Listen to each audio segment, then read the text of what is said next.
من أقوال الإمام الشافعي رضي الله عنه: يخاطبني السفيه بكل قبح. ومش معنى إن موضوع عابر ما يقلش من قيمتي أبدا إني هتغير، لأن الغلط، خدوا بالكم، لأن الغلط بيقل من قيمة الغلطان، خصوصا لما ما بيلاقيش مدير حوار يردوا على اللي هو بيعمله، ولا زملاء ملعب يردوه، فبكل بساطة بيشاركوه في الغلط.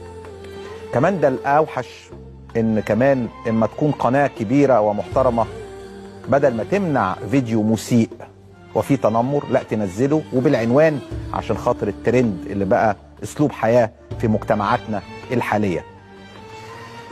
الأهم إن يكون في خصوصية زيادة.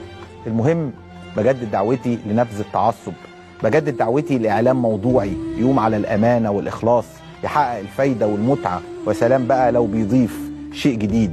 بختتم بالشعر تاني وأقول: